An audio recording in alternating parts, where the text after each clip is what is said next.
and a very warm good morning to all of you. Happy winters to all and happy December to all. आज हम दिसंबर 2021 के अंतर्राष्ट्रीय chronology को पढ़ेंगे और उसमें आज का हमारा टारगेट रहेगा मासिक घटनाओं का सार संग्रह प्लस इंटरनेशनल न्यूज़ और फिर जो है नेशनल न्यूज़। ये तीन चीज़ें आज हम जो है इसमें पढ़ेंगे। वीडियो अगर थोड़ा सा बड़ा हो जाए तो ऐसा नहीं कि छोड़ दें बीच में, पूरा पढ़िएगा। काफ़ी इंपॉर्टेंट न्यूज़ इसके अंदर है। और एक यहाँ पर आप देख सकते हैं कि वीडियो का जो पेपर है, मॉडल पेपर है, वो भी दिया गया है, तो इसको हम सॉल्व करेंगे। और कुछ जो है मैं आपसे भी आग्रह करूँगी कि आप इस पेपर को जो है अपने लेवल पर भी सॉल्व करें, क्योंकि अभी जो है क्योंकि टाइम कम है तो आपके पास में तो जो मॉडल क्वेश्चंस हैं उनको आप डेली सॉल्व किया कीजिए। उससे क्या आपको बहुत बेनिफिट होगा, आपको याद कितना है वो आपको पता चलेगा। ठीक है, तो आज का जो एजेंडा है वो क्लियर है। सेकंड थिंग इज़ कि आपको इसका पीडीएफ जो है हमारे Telegram channel study for RS and IAS उस पर जाकर के मिल जाएगा। उसका लिंक जो है मैं आपको डिस्क्रिप्शन में दे दूँगी, आप उस चैनल को ज्वाइन कर लीजिएगा, वहाँ आपको इसका पीडीएफ मिल जाएगा। बट स्टिल आप जो है इस मैगजीन को खरीदेंगे ज़्यादा बढ़िया रहेगा, क्योंकि आपको मार्क करने में आसानी रहेगी। वेल, अब वो आपकी मर्ज़ी है। अब आगे चलते हैं। So let's start from the first news. ये आपको दिख रहा होगा यहाँ पे। तो देखिए, ये जो न्यूज़ है ये एक अवार्ड के ऊपर है, जो कि हमें पढ़ लेनी है क्योंकि इस बार वीडियो वाले एग्जाम में आ सकती है। नाम है इसका बैलन डे और अवार्ड। नाम यही है, बैलन डे अवार्ड। ठीक है, बैलन डे और ये हर साल मिलता है। 2021 का जो ये अवार्ड है ये किसको मिला ये हम बाद में देखेंगे। पहले ये देखते हैं कि ये दिया किसके द्वारा जाता है। तो देखिए, फुटबॉल के क्षेत्र में जो अच्छे खिलाड़ी होते हैं उनको देते हैं, मेन वुमेन जो भी हों। और ये जो है फ्रांसीसी फुटबॉल पत्रिका, फ्रांस फुटबॉल जो है ना, यहाँ आप देख सकते हैं फ्रांसीसी फुटबॉल पत्रिका, उसके द्वारा इसको स्टार्ट किया गया है। तो इस साल का अवार्ड जो है वो किसे मिला है? मेरे फेवरेट प्लेयर को मिला है, जिनका नाम है लियोनेल मेसी। इनको ये अवार्ड मिला है, ये अर्जेंटीना से हैं। ठीक है, इनको ये अवार्ड मिला है और लगातार ये जो अवार्ड है 7 बार इन्होंने जो अवार्ड है ये जीत लिया है। लगातार नहीं जीता है, लेकिन 7वीं बार ये अवार्ड इनको मिला है। और क्रिस्टियानो रोनाल्डो जो है उनको 5 बार जो है ये अवार्ड मिल चुका है। ठीक है, तो ये लेटेस्ट आप देख सकते हैं 2009, 10, 11, 12, फिर 13, 14 में नहीं मिला, फिर 15 में, फिर 16, 17, 18 में नहीं मिला और फिर 2019 में मिला है। तो ये 7 लगातार अवार्ड जो है वो किसने जीते हैं? लियोनेल मेसी ने जीते हैं। तो अभी इसको एक बार देखते हैं। तो यहाँ आपको ये दिख रहा होगा बैलन डे और अवार्ड। मैंने इसको गूगल किया था। यहाँ आप देखिए कि इसमें जो है ये विनर्स के नाम दिखा दिया आपको। 3 अवार्ड दिखा रखे, एलेक्सा पुटालस, लियोनेल मेसी और पेड्री। इसका प्लेयर का पूरा नाम कुछ और है, लेकिन इनका नाम अलग दे रखा है। तो ये जो है बैलन डे और फेमिनिन जो अवार्ड है लड़कियों के क्षेत्र में, और बैलन डे और अवार्ड मेसी को, और कोपा ट्रॉफी एक और है जिसको हम अभी पढ़ेंगे। तो ये इन तीनों के अवार्ड हैं। तो देखिए, ये जो हमने अभी महिला खिलाड़ी का नाम देखा था, ये है इनका नाम एलेक्सिया पुटेलिस। और ये कहाँ की है? तो ये बार्सिलोना की है, बार्सिलोना से खेलने वाली महिला है, इनको ये अवार्ड मिला है। और कोपा ट्रॉफी जो है वो जो है 21 साल से जो कम उम्र के फुटबॉलर होते हैं उनको मिलती है। तो ये भी बार्सिलोना के खिलाड़ी हैं, इनका नाम है पेड्री। ये वैसे स्पेन के हैं, लेकिन बार्सिलोना की टीम से जो है ये खेलते हैं। और सबसे सर्वश्रेष्ठ गोल कीपर का जो अवार्ड है वो मिला है जिसका नाम है याशिन ट्रॉफी। ये मिला है जियान लुगई को। ठीक है, ये इटली के हैं, तो ये थोड़ा ध्यान रखिएगा। हालांकि मेन जो है ये 2 अवार्ड्स हैं, ये आपको याद रखना है। एक जो कोपा ट्रॉफी है उसको भी ध्यान रखिएगा कि कोपा ट्रॉफी जो है वो पेड्री नामक खिलाड़ी को मिले हैं, जो स्पेन के हैं वैसे तो, लेकिन बार्सिलोना के लिए खेलते हैं। तो ये आपको क्लियर हो गया होगा। नेक्स्ट हम चलते हैं मासिक घटनाओं के सार संग्रह पर। और यहाँ पर फर्स्ट न्यूज़ है वो देखिए, भारतीय पर्वतारोहण फाउंडेशन यानी कि इंडियन माउंटेनियरिंग फाउंडेशन, इसकी पहली महिला अध्यक्ष अभी किसी को बनाया गया है और उनका नाम है हर्षवंती बिष्ट। ठीक है, तो हर्षवंती बिष्ट कौन है? ये भारतीय पर्वतारोहण फाउंडेशन यानी कि इंडियन माउंटेनियरिंग फाउंडेशन की पहली महिला अध्यक्ष है। नाम याद रह जाएगा। फिर नेक्स्ट देखिए, ये इंपॉर्टेंट है, ये काफ़ी इंपॉर्टेंट है, इसको रट लीजिएगा आप, क्योंकि मैंने देखा है कि आरएस में भी अभी इस टाइप का क्वेश्चन जो है पूछे जाते हैं कि भाई कुछ ऐसा नाम जो है थोड़ा अनकन्वेंशनल सा नाम जो कि अभी चर्चा में रहा हो वो पूछ लेते हैं उठा के। जैसे अभी एक बैडमिंटन प्लेयर का नाम पूछा था और वो कहीं और के थे, थोड़ा सा नाम अटपटा सा था, बताना था कि किस खेल से संबंधित हैं ये खिलाड़ी। और ऐसा ही एक सवाल आरएस में पूछा था कि एक व्यक्ति का नाम दे दिया और पूछा कि कहाँ के अभी राष्ट्रपति जो है वो निर्वाचित हुए हैं। तो इसलिए आप ध्यान रखिएगा, पेट्रा फियले जो है उनको अभी चेक गणराज्य का प्रधानमंत्री बनाया गया है। ठीक है, चेक रिपब्लिक का प्राइम मिनिस्टर बनाया गया किसको? पेट्रे फियाले को। तो ये आप ध्यान रखेंगे। फिर देखिए, एक एक्सरसाइज हुई है अभी जिसको ऑपरेशन कहा गया है 3 देशों के बीच में। ये है अपना भारत, ये श्रीलंका और यहाँ है मालदीव्स। इन 3 देशों के बीच में एक एक्सरसाइज हुई है जिसका नाम है कोलंबो सिक्योरिटी कॉन्क्लेव। क्या नाम है? Colombo security conclave. ठीक, अब देखिए आपसे पूछ लेंगे कि कोलंबो सिक्योरिटी कॉन्क्लेव निम्न में से किन देशों के बीच में हुआ है, तो आप कोलंबो से आइडिया लगा लेंगे कि श्रीलंका है, भारत लगा लेंगे, लेकिन मालदीव नहीं लगा पाएंगे। तो इसलिए याद रखना ज़रूरी है कि भारत, मालदीव और श्रीलंका के बीच में ये समझौता जो है वो ऑपरेशन जो है वो हुआ है। फिर देखिए अभी जो है नेशनल फैमिली हेल्थ सर्वे, ये आपने सुना होगा कई बार। ये जो नेशनल फैमिली हेल्थ सर्वे है, ये जो है हेल्थ से रिलेटेड हमारे पूरे देश की जो है गणना जो है वो करता है। तो अभी इसके अनुसार जो हमारी औसत प्रजनन दर है महिलाओं की, जो फर्टिलिटी रेट है, जिसको इंग्लिश में कहते हैं टोटल फर्टिलिटी रेट, TFR, और हिंदी में कहते हैं प्रजनन दर, तो वो अभी घट गई है। ठीक है, तो पहले कितनी थी, 2.2 थी, अभी घट के कितने हो गई, 2.0 हो गई है। ठीक है, तो ये ध्यान रखेंगे, इंपॉर्टेंट है ये चीज़ भी। ठीक है, फिर नेक्स्ट है चुन डू हान किस देश के पूर्व राष्ट्रपति व सैन्य तानाशाह थे जिनका निधन जो है वो अभी हो गया है। तो निधन हुआ है किनका, चुन डू हान का, और ये किस देश के पूर्व राष्ट्रपति थे। तो देखिए ऐसे कुछ नाम होते हैं तो हम सोचते हैं चाइना या जापान होगा, ठीक है, लेकिन यहाँ आंसर क्या है, दक्षिण कोरिया। तो ऐसी चीज़ें जब आए कन्फ्यूजिंग वाली तो आप उसको स्पेशली नोट डाउन कीजिएगा। फिर देखिए नेक्स्ट है, एक महिला है जो जिनको कि अभी UN women police officer of the year award मिला है। तो भारत की नहीं है, ये ध्यान रखना है।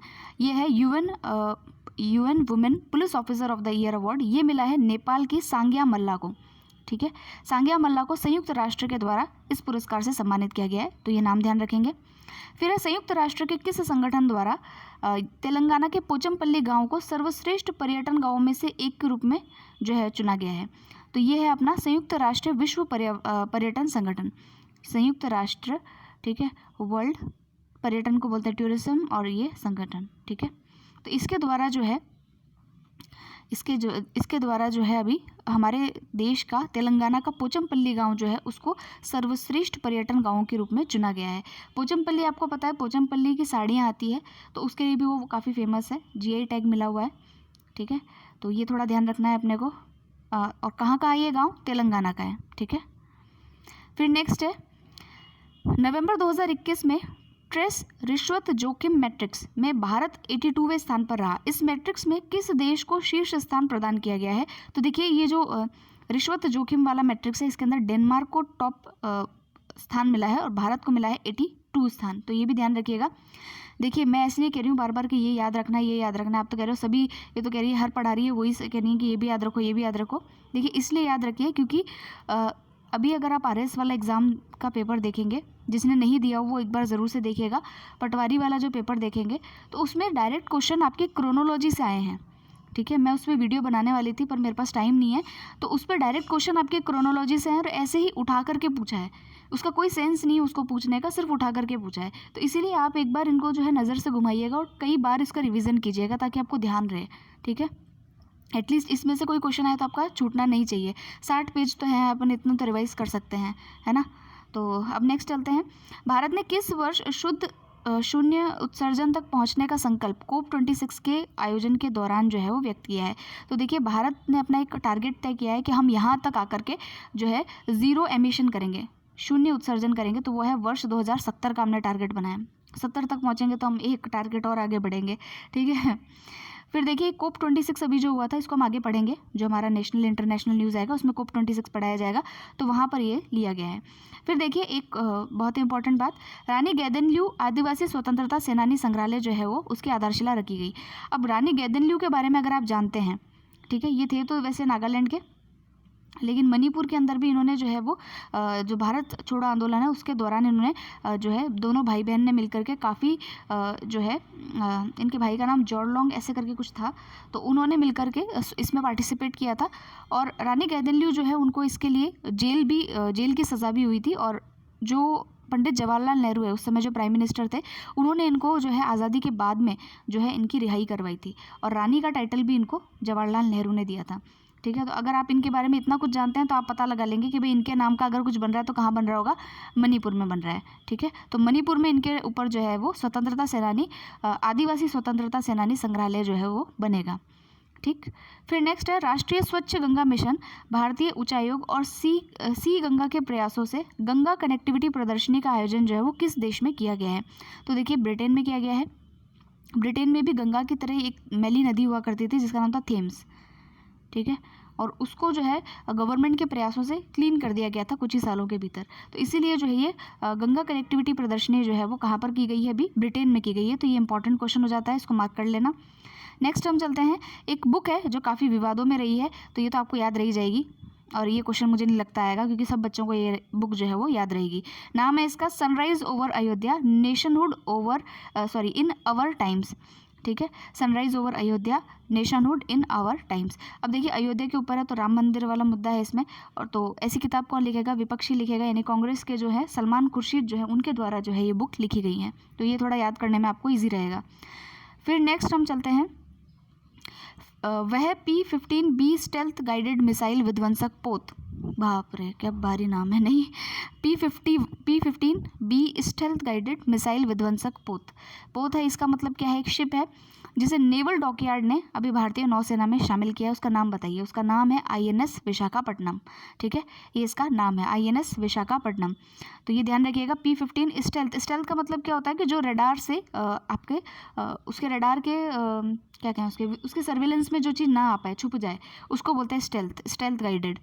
ठीक है, फिर है केंद्रीय प्रत्यक्ष कर बोर्ड जो आपका है central board of direct taxes CBDT, उसके भी नए अध्यक्ष जो है वो बनाए गए हैं। उसके जो पूर्व अध्यक्ष रहे हैं उनको राज्यसभा का नया महासचिव बनाया गया है। ठीक है, राज्यसभा का नया महासचिव यानी सेक्रेटरी बनाया गया है। उनका नाम क्या है, तो उनका नाम है प्रमोद चंद्र मोदी। तो आपसे ऐसे ही पूछ लेंगे कि राज्यसभा का नया महासचिव किसे बनाया, तो प्रमोद चंद्र मोदी को बनाया गया है। आप CBDT ना भी याद रखें तब भी कोई फर्क नहीं पड़ता, आपको ये पता होना चाहिए कि राज्यसभा के नए महासचिव के रूप में किसको नियुक्त किया गया है, तो उनका नाम है प्रमोद चंद्र मोदी। ठीक, फिर देखिए जो प्रधानमंत्री जी हैं उन्होंने भगवान बिरसा मुंडा की जयंती को 15 नवंबर को किस रूप में मनाए जाने की घोषणा की है। Very important question.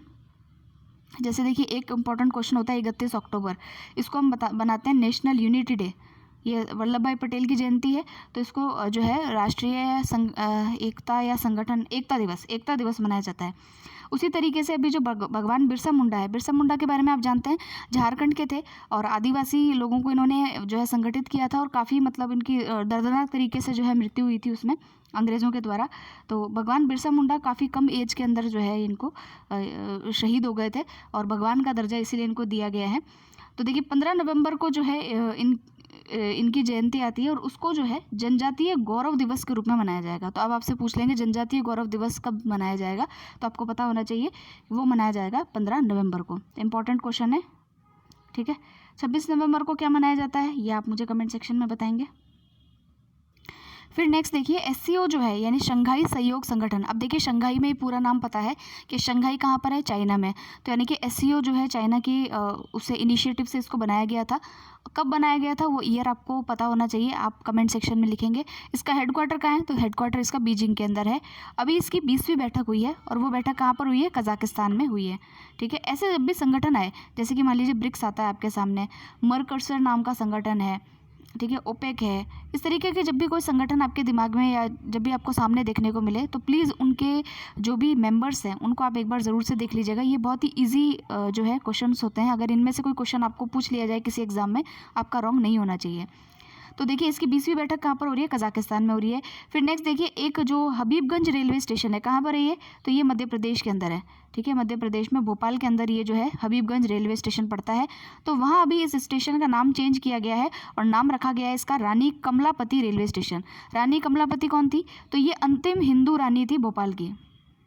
भोपाल की अंतिम हिंदू रानी कौन थी, रानी कमलापति थी।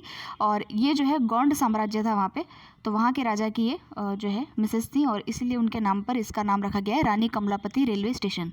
ठीक है, अब देखिए 2 बाल शांति पुरस्कार जो है 2 बच्चों को दिए गए हैं, उनका नाम अपने को पता होना चाहिए। जब यहाँ दिया है तो अपने को याद करना है। एक है विहान और एक है नव अग्रवाल।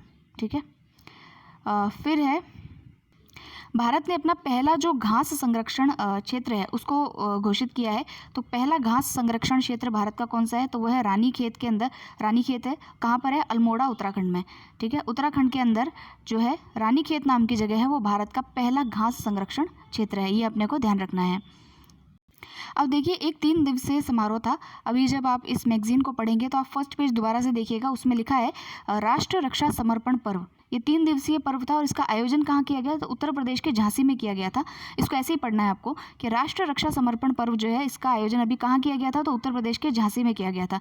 3 दिवसीय समारोह था और इसमें भी जो हमारे प्रधानमंत्री है उन्होंने पार्टिसिपेट किया था और यहाँ पर एक हल्का लड़ाकू विमान था जिसका नाम है शक्ति, उसका इन्होंने जो है उसको राष्ट्र को समर्पित किया है। तो हालांकि ये तो सेकेंडरी न्यूज़ है, आपको मेन न्यूज़ ये याद रखनी है कि राष्ट्र रक्षा समर्पण पर्व ये कहाँ पर मनाया गया? तो ये उत्तर प्रदेश के झांसी में मनाया गया, ये आपको ध्यान होना चाहिए। फिर देखिए ICC T20 जो विश्व कप हुआ था इसमें ये तो सबने ही देखा था, तो इसके अंदर न्यूजीलैंड को जो है किसने जो है किस देश ने न्यूजीलैंड को पराजित करके ये जीता है? तो ऑस्ट्रेलिया ने इसको पहली बार जीता है। ठीक है, किसको पराजित किया था? न्यूजीलैंड को। तो ये अपने को पता होना चाहिए। फिर है अब देखिए हमारा जो सेंट्रल इंडस्ट्रियल रिजर्व फोर्सेस जो होती हैं CISF के 29वें महानिदेशक जो है वो किसको बनाया गया है? तो एक IPS ऑफिसर हैं जिनको बनाया गया, जिनका नाम है शीलवर्धन सिंह। किसको बनाया गया है? शीलवर्धन सिंह जी को बनाया गया है। ऐसे याद रखने की कि देखिए CISF है, BSF है, इनके बहुत सारे जो है चेंज होते हैं, बनते हैं, सबको याद रखें क्या? तो मेरा जवाब होगा कि नहीं, क्योंकि कॉस्ट बेनिफिट कम है, एग्जाम्स में कम पूछा जाता है। लेकिन अगर यहाँ पर शॉर्ट न्यूज़ में दे रखा है तो आप इसको याद रखिएगा, क्योंकि ये पेपर भी मुझे लगता है इन्हीं में से बनाते हैं उठा करके ही, तो इसलिए इसको आपको ध्यान में रखना चाहिए। फिर देखिए मेजर ध्यानचंद जो पुरस्कार है, खेल रत्न पुरस्कार है, वो किस खिलाड़ी को भी प्रदान किया गया है? ये काफ़ी इंपॉर्टेंट सवाल है। और जो RS की तैयारी कर रहे हैं तो आप तो जानते ही हैं, आपको 20 नंबर में योगा और स्पोर्ट्स का अलग से टॉपिक पढ़ना है, तो आप सुनील छेत्री जो है उनको तैयार कर लीजिएगा 20 वर्ड्स के लिए। ठीक है, तो अभी देखिए जो कौन से फुटबॉल खिलाड़ी है जिनको मेजर ध्यानचंद खेल रत्न पुरस्कार मिला है? तो वो है सुनील छेत्री। ये फुटबॉलर हैं। कौन से डिस्ट्रिक्ट से हैं, सॉरी कौन से स्टेट से हैं, ये आप हमको कमेंट सेक्शन में बताइएगा। ठीक है, और अभी इनके गोल के ऊपर भी हमने पढ़ा था, जो पुरानी वाली मैगजीन है, तो ये काफ़ी चर्चा में रहे हैं, तो इनके ऊपर क्वेश्चन बनना इस बार थोड़ा जो है बनता है। फिर नेक्स्ट हमारे लिए है फिर देखिए हॉकी के अंदर एक खिलाड़ी है जिनका नाम है सरपाल सिंह। ठीक है, ये खिलाड़ियों को अंतर्राष्ट्रीय आयोजनों के लिए तैयार करते हैं और इनको भी पुरस्कार मिला है द्रोणाचार्य पुरस्कार। ठीक है, द्रोणाचार्य लाइफ टाइम की जो श्रेणी है उसमें ये अवार्ड इनको मिला है। किसको मिला है? सरपाल सिंह को। इंपॉर्टेंट क्वेश्चन है अभी, क्योंकि ये अवार्ड्स दिए गए हैं कौन कौन से, जैसे वो बाल शांति पुरस्कार है, उसके अलावा जो स्पोर्ट्स पर्सन्स के पुरस्कार हैं, ध्यानचंद अवार्ड है, अर्जुन अवार्ड है, ये सारे दिए गए हैं, खेल रत्न पुरस्कार है। तो इन सबको अपने को याद रखना है क्योंकि ये इंपॉर्टेंट है, इस बार एग्जाम में पूछे जा सकते हैं। फिर देखिए एक बहुत ही अच्छी लेखिका, मेरी फेवरेट लेखिका जिनका अभी निधन हो गया है, जिनका नाम है मनु भंडारी। तो पूछा गया है कि एक कहानी यह भी, 1 इंच मुस्कान, महाभोज, ये किस लेखिका के द्वारा रचनाएं हैं जिनका भी निधन हुआ है? तो उनका नाम है मनु भंडारी। ठीक है, अपन बचपन में भी इनके बारे में काफ़ी पढ़ते थे, इनकी स्टोरीज़ को, तो इनका भी निधन हो गया है। फिर नेक्स्ट देखिए जो IPF स्मार्ट पुलिसिंग इंडेक्स है। ठीक है, अब स्मार्ट पुलिसिंग की बात आ रही है, इसमें किस राज्य को फर्स्ट रैंक मिली है? तो देखिए आंध्र प्रदेश को मिली है। आंध्र प्रदेश की पुलिसिंग जो है वो काफ़ी इफेक्टिव है, इसलिए इसको ये अवार्ड मिला है। फिर है भारत के पहले मत्स्य पालन व्यवसाय इंक्यूबेटर लिनैक NCDC मत्स्य व्यवसाय उष्मायन केंद्र, बाप रे बड़ा नाम है, इतना ध्यान रखेंगे। मत्स्य पालन व्यवसाय इंक्यूबेटर केंद्र जो है भारत का पहला है और इसका उद्घाटन कहाँ किया गया है? तो गुरुग्राम हरियाणा में किया गया है। गुरुग्राम एक चीज़ के लिए और फेमस है, आपको पता हो तो जो आपका इंटरनेशनल सोलर अलायंस है, इसका जो हेडक्वार्टर है वो भी गुरुग्राम में। तो ये 2 चीज़ों के लिए फेमस हो गया। पहला तो भारत का फर्स्ट मत्स्य पालन व्यवसाय इंक्यूबेटर यहाँ पर ओपन हुआ है और दूसरा ISA का हेडक्वार्टर जो है वो कहाँ पर है? गुरुग्राम में है। फिर है चाइना ने जो है विश्व के पहले पृथ्वी विज्ञान उपग्रह को जो है अभी लॉन्च किया है। पृथ्वी विज्ञान आप समझते ही हैं, जियोलॉजी जिसको कहते हैं, तो उसका जो है, और ये देखिए विश्व का पहला पृथ्वी विज्ञान उपग्रह है और इसका नाम क्या लिखा है, नाम क्या रखा है? गुआंगमू इसका नाम है। ठीक है, तो चाइना का वैसे इस नाम से पता कर लेंगे हम, चाइना का है ये, लेकिन क्या है ये पता होना चाहिए। तो ये है विश्व का पहला पृथ्वी विज्ञान उपग्रह। ठीक है, फर्स्ट अर्थ साइंसेस सैटेलाइट। फिर है एडल गिव हुरून इंडिया परोपकार सूची। तो ये जो हुरून इंडिया की जो परोपकार सूची है, जिसको फिलैंथ्रोपी कहते हैं, परोपकारिता को, उसके अंदर फर्स्ट स्थान अभी किसको मिला है? तो हमारे भारत के उद्योगपति हैं जिनका नाम है अजीम प्रेमजी। ठीक है, ये विप्रो के संस्थापक हैं। ठीक है, इनको ये अवार्ड दिया गया है। फिर है श्रीलंका के अनूक अरुद्धप्रागासन की किस रचना को वर्ष 2021 में वर्ष 2021 के मान बुकर पुरस्कार के लिए शॉर्टलिस्ट किए गए 6 उपन्यासों में शामिल किया गया है। तो शॉर्टलिस्ट किया गया था, ये हमारे श्रीलंका के हैं। नाम क्या है इनका? अनुक अरुध प्रगासन, नाम बड़ा ही टिपिकल है। इनके उपन्यास का नाम है अ पैसेज नॉर्थ। क्या नाम है? A passage north. तो ये थोड़ा सा ध्यान रखना है। तो ये हो गया हमारा मासिक घटनाओं का सार संग्रह। अब हम पढ़ेंगे हमारी अंतर्राष्ट्रीय परिदृश्य को। तो देखिए, अंतर्राष्ट्रीय परिदृश्य में पहली न्यूज़ है, काफ़ी इंपॉर्टेंट भी है और काफ़ी इजी भी है। इजी इसलिए क्योंकि हम ये पहले पढ़ चुके हैं। ये जो न्यूज़ है आपके ऑक्सस पैक्ट को लेकर के है। अब याद कीजिए, मैंने आपको ऑक्सस पैक्ट जो है वो पहले पढ़ा दिया था। ये किन देशों के बीच में हुआ है? तो ये जो है आपका 3 देशों के बीच में हुआ है। किस किस के बीच में? एक है आपका USA, एक है आपका ब्रिटेन और एक है आपका ऑस्ट्रेलिया। ठीक है, USA, ब्रिटेन और ऑस्ट्रेलिया, 3 देशों के बीच में ये पैक्ट साइन हुआ है। इसमें मुद्दे की बात क्या है कि अमेरिका जो है, अमेरिका और ब्रिटेन, इन्होंने जो अपना परमाणु क्या बोलते हैं उसको, हाँ परमाणु ही बोलते हैं। तो परमाणु जो पनडुब्बी है, सबमरीन्स जो होती हैं, उसकी जो भी टेक्नोलॉजी है उसको साझा करने के लिए, किसके साथ साझा करने के लिए? ऑस्ट्रेलिया के साथ साझा करने के लिए ये ऑकस पैक्ट जो है उसको साइन किया है। ठीक है, तो ये आपको ध्यान में रखना है। तो वही चीज़ें यहाँ लिखी हुई है, घिसी पिटी बातें हैं कि agreement to share nuclear propulsion information, यहाँ आप देख सकते हैं। अमेरिका और यूनाइटेड किंगडम के साथ परमाणु क्या है, ये लिखा है, प्रणोदन जानकारी साझा करने के लिए agreement to share nuclear propulsion information, ये पैक्ट हस्ताक्षरित हुआ है। इसका नाम क्या है? ऑकस पैक्ट इसका नाम है। आपसे पूछ लेंगे कि ऑकस पैक्ट में कौन कौन से देश है, तो आपको पता होना चाहिए ऑस्ट्रेलिया, अमेरिका और ब्रिटेन इसके अंदर हैं। ठीक है, और ये जो है किसके लिए किया गया है? तो परमाणु जो पनडुब्बी होती है, यानी कि न्यूक्लियर सबमरीन, सबमरीन यानी कि जो पानी के नीचे प्रोटेक्शन करती है, तो ये है न्यूक्लियर सबमरीन के ऊपर। फिर नेक्स्ट हम चलते हैं नेक्स्ट वाले आर्टिकल पे, वो है जलवायु परिवर्तन प्रदर्शन सूचकांक, जिसको इंग्लिश में कहते हैं climate change performance index, CCPI। काफ़ी इंपॉर्टेंट है और कई बार ये हम पढ़ भी चुके हैं, हर मैगजीन में, मतलब हर साल निकलता है, तो हम हर बार इसको जो है वो पढ़ते ही हैं। तो CCPI जो है ये किसने जारी किया है? तो जर्मन वॉच नाम की जो संस्था है उसने इसको जारी किया है। जर्मन वॉच के साथ में एक और संस्था है जिसका नाम है new climate institute and climate action network. तो आपको बेसिकली जर्मन वॉच पता होना चाहिए कि CCPI जो है वो जर्मन वॉच और उसके अलावा जो अन्य संस्थाएं हैं उसके द्वारा जारी किया जाता है। ये 2005 से जारी किया जा रहा है। ठीक है, और इस बार इसमें प्रथम स्थान किसी को नहीं दिया है, ग्रेट इंसल्ट, किसी को नहीं देंगे। ठीक है, तो प्रथम स्थान किसी को भी नहीं दिया गया है इसमें। और प्रथम स्थान ही नहीं, इसके अलावा आप यहाँ देखिए कि इसमें प्रथम 3 स्थानों पर कोई भी देश स्थान बना सकने में सफल नहीं हुआ है। 2022 वाली रिपोर्ट में प्रथम 3 स्थानों पर कोई नहीं है। ठीक है, तो अगर आप यहाँ पर ये देखेंगे, ये रही इसकी टेबल, जो शीर्ष के 10 देशों के लिए टेबल है, उसमें आप देखिए तीनों स्थान खाली है, किसी को नहीं मिला। 4th स्थान मिला है डेनमार्क को, फिर है स्वीडन को, फिर यहाँ पर नॉर्वे को, फिर ब्रिटेन, मोरक्को, चिली, इन सारे देशों को ये स्थान मिला है। तो इसमें भारत की स्थिति क्या है वो भी हम देख लेते हैं। तो भारत की स्थिति तो काफ़ी ख़राब ही होगी। ठीक है, तो देखिए भारत जो है सूचकांक में रैंकिंग तो है अपनी 69.22 स्कोर के साथ में 10वें स्थान पर जो है वो रहा है, और ये लगातार तीसरा साल है जब हम जो है इस सूचकांक में 10वें स्थान पर रहे हैं। ठीक, तो यहाँ हम जो है वो टेबल देख सकते हैं, इसके अंदर 10वां स्थान भारत का है, प्रथम 3 स्थान जो है वो खाली हैं। तो यहाँ क्वेश्चन बनने की संभावना है कि फर्स्ट स्थान वो पूछ लेगा किसको मिला है, तो आप इसमें लिखेगा डेनमार्क, स्वीडन, फिर लिख देगा चिली, आप इसमें से लिखेंगे किसी को भी नहीं मिला। ठीक है, 4th ऑप्शन होगा किसी को भी नहीं, तो आप लिखेंगे किसी को भी नहीं जो है इसके अंदर स्थान मिला है। फिर ये जो बाकी की चीज़ें हैं ये इंपॉर्टेंट नहीं है, इसको आप छोड़ सकते हैं। फिर नेक्स्ट चलते हैं। अब नेक्स्ट वही न्यूज़ आ गई जो हमने अभी पढ़ा था ISA को लेकर के, गुरुग्राम वाला जो मैंने आपको बताया था। तो देखिए ये है इंटरनेशनल सोलर अलायंस, और अभी इस इंटरनेशनल सोलर अलायंस का अमेरिका जो है वो 101वां सदस्य बन गया है। ठीक है, 101वां सदस्य कौन बना है? तो अमेरिका इसका 101वां सदस्य बना है। और ये घोषणा अमेरिका ने कहाँ पर की? तो अब अभी आप जानते हैं UNFCCC जो है उसकी बैठक हुई थी, जिसको हम 26 कोप कहते हैं। कोप मतलब कॉन्फ्रेंस ऑफ पार्टीज़।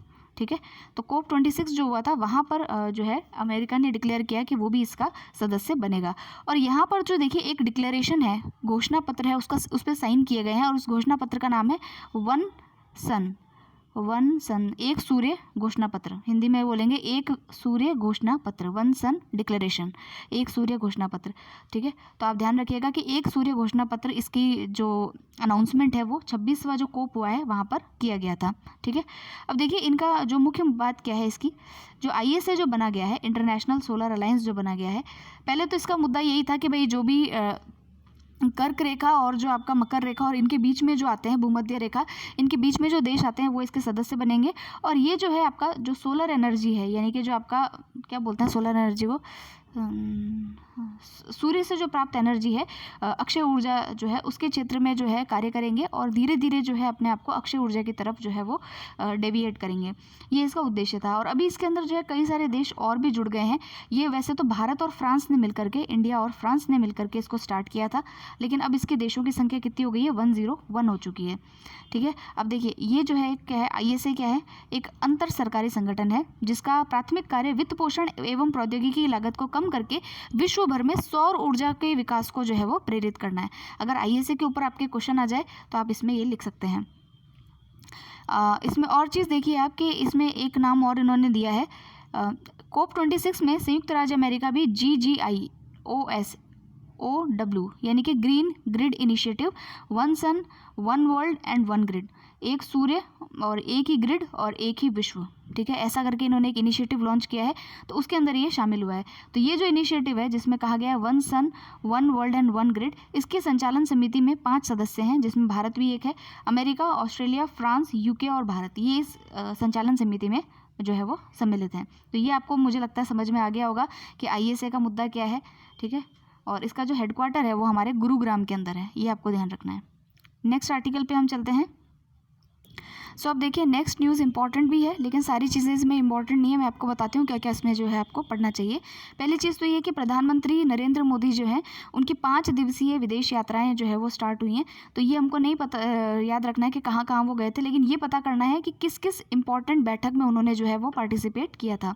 तो पहला हमको पढ़ना होगा G20 की बैठक में उन्होंने पार्टिसिपेट किया, और फिर जो ब्रिटेन के अंदर COP26 हुआ उसके अंदर इन्होंने पार्टिसिपेट किया। तो ये चीज़ें हमको पढ़नी है।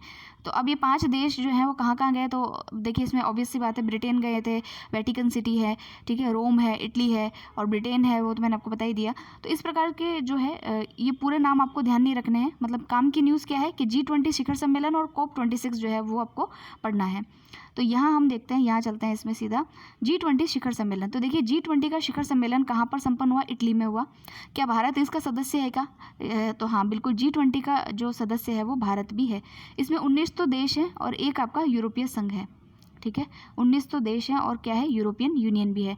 इसकी स्थापना 1999 में हुई थी और भारत तब से इसका जो है वो सदस्य देश रहा है। ठीक है, ये भी इंपॉर्टेंट बात है। और भारत की तरफ से या जो अन्य देश होते हैं उनकी तरफ से जो है यहाँ पर एक जो अपॉइंटमेंट होते हैं उसको शेरपा कहते हैं, जो मीटिंग अटेंड करते हैं। ठीक है, ये मैंने आपको पहले बता चुकी हूँ। तो भारत की तरफ से इस बार G20 की बैठक में शेरपा कौन थे, तो उनका नाम था आपके पीयूष गोयल। ठीक है, जो हमारे यहाँ के वाणिज्य मंत्री हैं। कहाँ गया, एक मिनट यहाँ देखिए आप इसको। तो G20 का जो सम्मेलन है इसका थीम था global economy and global health, यानी कि वैश्विक अर्थव्यवस्था और वैश्विक स्वास्थ्य। और इसके अंदर संबोधित करने के लिए जो शेरपा थे हमारे वो थे वाणिज्य मंत्री पीयूष गोयल। ठीक है, प्रधानमंत्री ने अपने संबोधन में कोरोना को वैश्विक महामारी से लड़ने के लिए वन अर्थ और वन हेल्थ का जो है अपना विजन दिया है। ठीक है, वन अर्थ और वन हेल्थ का विजन प्रधानमंत्री जी ने कहाँ पर दिया, G20 के शिखर सम्मेलन में दिया। पर्यावरण के लिए इन्होंने क्या कहा, तो इन्होंने कहा कि भाई सस्टेनेबल जो डेवलपमेंट है, जिसको आप सतत विकास कहते हैं, उसको जो है अप्लाई किया जाए और क्लीन एनर्जी प्रोजेक्ट्स की तरफ बढ़ा जाए। ठीक है, फिर है यहाँ मैं ना एक चीज़ थोड़ी सी गड़बड़ पड़ गई कि इस बार का जो थीम था G20 का, वो थीम यहाँ पर है जनता, पृथ्वी और समृद्धि। जनता, पृथ्वी और समृद्धि, यहाँ आपको पढ़ने में आ रहा है जनता, पृथ्वी व समृद्धि। ये है जो है इस बार की जो है इस G20 की थीम थी। और इनका जो लक्ष्य था वो था कि सतत विकास का जो एजेंडा 2030 है, ठीक है, सतत विकास लक्ष्यों को प्राप्त करने के लिए एक एजेंडा बनाया गया था कि 2030 तक जो है हम 17 जो हमारे लक्ष्य हैं, जिनको सस्टेनेबल डेवलपमेंट गोल्स कहते हैं, सतत विकास लक्ष्य जो बोलते हैं। अगर आपको ये 17 विकास लक्ष्य पढ़ने हैं तो आप गूगल करिएगा कि 17 सतत विकास लक्ष्य कौन कौन से हैं, उनके नाम आपको पता होने चाहिए। उनको प्राप्त करने के लिए हमने एक टाइम पीरियड बनाया गया है जिसको कहते हैं एजेंडा 2030, कि भाई 2030 तक जो है हम इसको हासिल करेंगे। तो उसके तो इसका विषय वस्तु क्या था कि भाई जो सतत विकास है उनको 2030 तक हासिल करेंगे, और थीम क्या है, जनता, पृथ्वी व समृद्धि। तो ये थोड़ा ध्यान रखिएगा। तो ये कहाँ पर हुआ है, तो इटली के अंदर हुआ है, इटली की राजधानी रोम के अंदर जो है G20 का शिखर सम्मेलन आयोजित किया गया है। अब देखिए आगे इंपॉर्टेंट बात क्या है, इंपॉर्टेंट बात यह है कि भारत जो है वो इसकी अध्यक्षता जो है 2022 में जब G20 जो होगा उसकी अध्यक्षता कौन करेगा, तो वो भारत करेगा। ठीक है। और 2023 के अंदर जो है इसकी मीटिंग जो है वो भारत के अंदर ही बुलाई जाएगी, ठीक है। ये भी आपको पढ़ने को मिल जाएगा। 1 मिनट यहाँ देखिए आप, यहाँ पर जो मैंने अभी बोला वो आपको यहाँ पढ़ने को मिलेगा। और इसमें एक चीज़ और बताई गई है कि प्रधानमंत्री जो है वेटिकन सिटी भी गए हैं। तो वेटिकन सिटी जो है, ये नाम इसका वेटिकन सिटी है, लेकिन ये एक देश है। और यहाँ पर जो है जो ईसाई समुदाय है, क्रिश्चियन कम्युनिटी जो है, उनके जो धर्मगुरु हैं, जो सबसे बड़े माने जाते हैं, जिनका नाम होता है पोप, वो यहाँ पर रहते हैं, ठीक है। तो उनसे इनकी जो है वो भेंट भी जो है प्रधानमंत्री जी की वो हुई है। तो अब नेक्स्ट हम चलते हैं। नेक्स्ट जो प्रधानमंत्री जी ने जिसमें पार्टिसिपेट किया है वो है COP 26, कॉन्फ्रेंस ऑफ पार्टीज़ 26। इसका आयोजन कहाँ पर किया गया, पहला क्वेश्चन ये बनता है। तो इसका आयोजन जो है ग्लासगो में किया गया। ग्लासगो कहाँ पर है, तो ग्लासगो ब्रिटेन के अंदर है। तो यहाँ पढ़ सकते हैं कि 26वीं COP यानी कॉन्फ्रेंस ऑफ पार्टीज़ का आयोजन ब्रिटेन के ग्लासगो में जो है 31 अक्टूबर 2021 से जो है वो आयोजित किया गया। डेट नहीं याद रखनी है, लेकिन पता होना चाहिए कि कहाँ पर इसका आयोजन हुआ। तो अब देखिए, जो भी जलवायु वाले सम्मेलन होते हैं उसमें एक ही मुद्दा होता है कि भाई हम जो है कार्बन की मात्रा कम करेंगे, हमारे जो एमिशन होते हैं, उत्सर्जन होते हैं, उसको जीरो करेंगे। तो यहाँ पर भी क्या जो मुख्य मुद्दे की बात की गई, इस बार इन्होंने बात की कि मीथेन का जो उत्सर्जन है उसको हम कम करने का इसने संकल्प लिया है। तो यहाँ देखिए कि इन्होंने कहा है कि मीथेन के उत्सर्जन को कम करके हम 0.2 डिग्री सेल्सियस तक जो है वो सीमित करेंगे। फिर इन्होंने कहा है कि मीथेन के वैश्विक उत्सर्जन को वर्ष 2020 के स्तर पर 30% तक कम करने का जो है वो संकल्प जो है यहाँ पर लिया गया है कि हम जो है इसको 2030 तक किस लेवल पे ले आएंगे, जो 2020 में जो लेवल था उसका भी 30% तक ले करके आएंगे, ठीक है। और यहाँ पर जो है इन्होंने, क्योंकि ये ग्लासगो में संपन्न हुआ है, तो इस संधि को इन्होंने नाम दिया है ग्लासगो संधि, ठीक है, या ग्लासगो डिक्लेरेशन कह सकते हैं आप। फिर देखिए इन्होंने और क्या क्या बात कही है कि कई सारे देश हैं जिन्होंने कहा है कि हम जो है नेट ज़ीरो एमिशन जो है उस तक पहुंचने का इन्होंने संकल्प लिया। कितने देशों ने लिया है, क्या लिया है वो छोड़िए। ब्राज़ील सहित कुछ देशों ने कहा है कि हम जो है वनों की जो कटाई है उनको रिवर्स करेंगे। रिवर्स का मतलब क्या है कि अभी हम पेड़ काट रहे थे, अभी हम पेड़ को जो है एफॉरेस्टेशन करेंगे, यानी कि वापस से जो है वनारोपण करेंगे। तो ये इन्होंने कहा है। तो ये तो खैर बहुत ही सतही बातें हैं। भारत ने इसमें क्या किया है वो देखते हैं। तो देखिए, भारत ने जो है अपना पंचामृत सौगात यहाँ पर दिया। पंचामृत सौगात का मतलब यहाँ पर है पंचामृत ने दिया है। 5 जो है डिक्लेरेशन भारत की तरफ से हुई है कि हम ये काम करेंगे, ठीक है।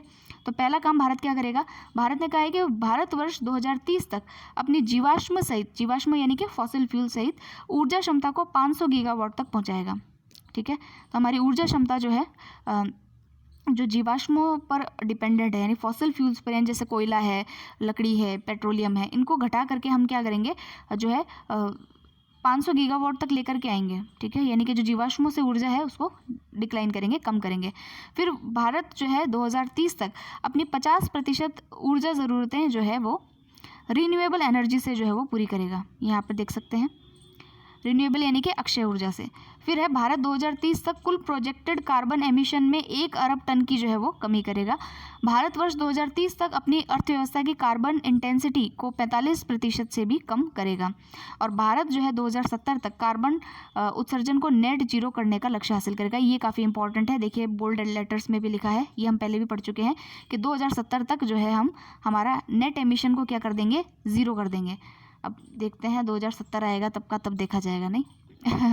तो देखिए, सबसे ज़्यादा एमिशन जो है पूरे विश्व में सबसे ज़्यादा उत्सर्जन कौन करता है, तो सबसे ज़्यादा करता है चाइना।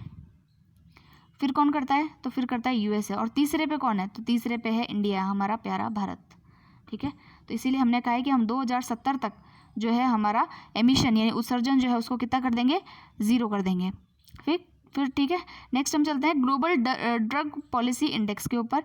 अब ये किसके द्वारा जो है जारी किया जाता है, देखिए प्रथम संस्करण है, इसलिए हो सकता है इस पर क्वेश्चन बन जाए, ठीक है। इस बार चलन यही है जो देखा जा रहा है, ट्रेंड जो देखा जा रहा है कि उटपटांग क्वेश्चन बहुत ज़्यादा निकाल के पूछ रहे हैं, तो आप इसको पढ़ लीजिएगा। ग्लोबल ड्रग पॉलिसी इंडेक्स जो है ये जो है हार्म रिडक्शन कंसोर्टियम एक संस्थान है, उसके द्वारा जो है इसको निकाला जाता है। ये इसका पहला संस्करण है और इसमें फर्स्ट जो इन्होंने अवार्ड दिया है वो किसको दिया है भाई, नॉर्वे को दिया है। तो अब देखिए, इसमें प्रथम स्थान जो है वो नॉर्वे को दिया गया है और दूसरा जो स्थान है, दूसरा छोड़िए, इसमें भारत को स्थान कौन सा मिला है, तो भारत को जो है 18वीं रैंक जो है वो इसमें दी गई है, ठीक है। तो इसमें कई सारे संकेतक है, इतने आपको ध्यान नहीं रखना। भारत की रैंक ध्यान रखिएगा, सिंपली 18वीं स्थान है। और ग्लोबल ड्रग पॉलिसी इंडेक्स आखिरकार बात किया है इसमें, तो इसमें यह है कि जो ड्रग्स का मतलब ये जैसे जो नशीली दवाएं हैं, ठीक है, तो उनसे संबंधित जो डेटा होता है उसके आधार पर जो है इसमें रैंकिंग देशों को दी गई है। तो इसमें भारत की रैंकिंग कितनी है? 18वीं है। और पहला देश कौन सा है? तो वो है नॉर्वे। ठीक है, नेक्स्ट आर्टिकल पे हम चलते हैं। तो देखिए नेक्स्ट न्यूज़ है कि जो भारत और चाइना है उसको अभी यूनेस्को की जो कार्यकारी बोर्ड जो है, जिसको क्या बोलते हैं, एग्जीक्यूटिव बोर्ड जो होता है यूनेस्को का, उसके अंदर जो है इसको शामिल किया गया है।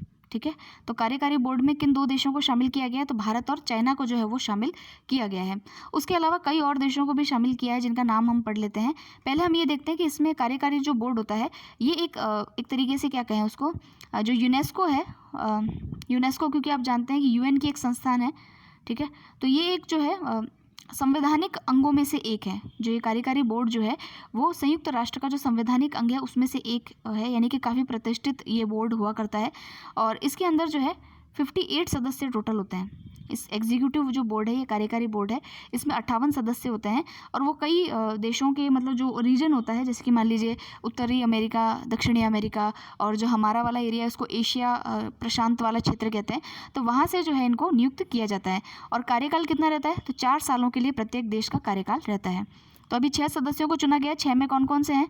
तो देखिए जो हमारा जो एशिया और प्रशांत वाला देश है, इनकी ये जो समूह है, वहाँ से जापान को, फिलीपींस को, वियतनाम को, कुक जो आइलैंड है, क्विक नहीं, कुक जो आइलैंड्स हैं, कुक आइलैंड्स जो है उसको, और चाइना को। कुक आइलैंड्स कहाँ पर है आपका? जो ऑस्ट्रेलिया है आपका, तो वहाँ से थोड़ा अगर आप इधर देखेंगे तो आपको कुक आइलैंड्स नजर आएंगे, कुक द्वीप समूह। ठीक है, और चाइना जो है उसको इसके अंदर नियुक्त किया गया। तो अपने को तो मेन पता होना चाहिए कि अपना इंडिया जो है वो भी इसके अंदर सम्मिलित है। तो 4 साल तक का कार्यकाल रहेगा। अभी क्या चल रहा है? 2021, 4 साल जोड़िए 2025 तक। ठीक है, फिर नेक्स्ट है हमारा QS Asia university ranking. Asia की जो यूनिवर्सिटीज़ है उनको रैंकिंग प्रदान की जाती है QS एशिया यूनिवर्सिटी रैंकिंग के द्वारा। ये हम हर बार पढ़ते हैं, हर साल ये रैंकिंग निकलती है। और ये जो रैंकिंग है इसको निकालने वाली जो संस्था है उसका नाम है क्वेरवेली साइमंड्स। ठीक है, ये है, और ये QS रैंकिंग है इसकी। तो देखिए इसके अंदर फर्स्ट रैंक जो है आपको किसको मिला है? नेशनल यूनिवर्सिटी ऑफ सिंगापुर, उसको ये स्थान जो है वो दिया गया है। भारत में जो यूनिवर्सिटीज़ है उसमें जो अच्छा स्थान जिसको मिला है वो है 42वें नंबर पर हमारा IIT बॉम्बे। IIT बॉम्बे को जो है वो 42वां स्थान मिला है। उसके अलावा भारत की कितनी यूनिवर्सिटीज़ इसके अंदर शामिल है? तो इसके अंदर जो है भारत की 117 जो संस्थान है उनको शामिल किया गया था। चाइना के सबसे ज़्यादा संस्थानों को शामिल किया गया था। सेकंड नंबर पे भारत के संस्थान है, और उसमें भी जो टॉप रैंकिंग है वो हमारे 42वें नंबर पर IIT बॉम्बे ने हासिल की। फिर 45वें पर IIT दिल्ली है। तो ऐसे करके हमारी कई यूनिवर्सिटीज़ IITs हैं जो इसके अंदर शामिल हैं, क्योंकि IITs ही हमारे यहाँ पर जो है टॉप संस्थानों में मानी जाती है। तो यहाँ आप देख सकते हैं IIT बॉम्बे, दिल्ली, मद्रास, बेंगलोर वगैरह वगैरह। सबको याद नहीं रखना है, बस ये ध्यान रखिएगा कि 42वें नंबर पर भारत की कौन सी संस्था है, तो टॉप 100 के अंदर उन्होंने स्थान प्राप्त किया, वो है IIT बॉम्बे। ठीक है, नेक्स्ट एक कुछ रिपोर्ट है। रिपोर्ट किसके ऊपर है? तो रेमिटांसेस के ऊपर है। रेमिटांसेस को हिंदी में कहते हैं धन प्रेषण। रेमिटांस का मतलब क्या है? जैसे हमारे लोग जो विदेशों में जाकर काम करते हैं और फिर वहाँ से जो पैसे जो है अपने घर वालों को भेजते हैं, तो वो रेमिटांस कहलाते हैं। तो उस रेमिटांसेस के ऊपर रिपोर्ट है कि भारत जो है विश्व का सबसे बड़ा रेमिटांस जो है उसको प्राप्त करने वाला देश है। यानी कि हमारे भारतीय जो है वो सबसे ज़्यादा पैसा कमाने बाहर जाते हैं और वहाँ से पैसा हमारे देश में भेजते हैं, तो वो रेमिटांस हो गया। तो रेमिटांस प्राप्त करने वाला सबसे ज़्यादा बड़ा देश कौन सा है? तो वो भारत है। ठीक है, तो अब देखिए इसमें जो है 2021 के अंदर भारत के अंदर 87 अरब डॉलर जो है वो भेजे गए हैं। ठीक है, और ये सबसे ज़्यादा कहाँ से भेजे गए हैं? अमेरिका से। हमारे लोग सबसे ज़्यादा कहाँ जाते हैं? अमेरिका में। ठीक है, तो इतना ही है इसमें ध्यान रखने वाली बात, और कुछ विशेष है नहीं। सो अब हमारा अंतर्राष्ट्रीय परिदृश्य जो है वो तो पूरा हो चुका है। अब हम राष्ट्रीय परिदृश्य को पढ़ेंगे, बट क्योंकि वीडियो की लेंथ थोड़ी बड़ी हो जाएगी तो मैं इसको नेक्स्ट वीडियो में जो है आपको प्रोवाइड करवाती हूँ। तो आप बने रहिएगा चैनल के साथ में, आप इसको देखिएगा, पूरा पढ़िएगा, और जो भी आपको कुछ कन्फ्यूज़न लगे तो आप कमेंट सेक्शन में हमको जो है पूछ सकते हैं। तो मिलते हैं नेक्स्ट वीडियो में। Okay, bye.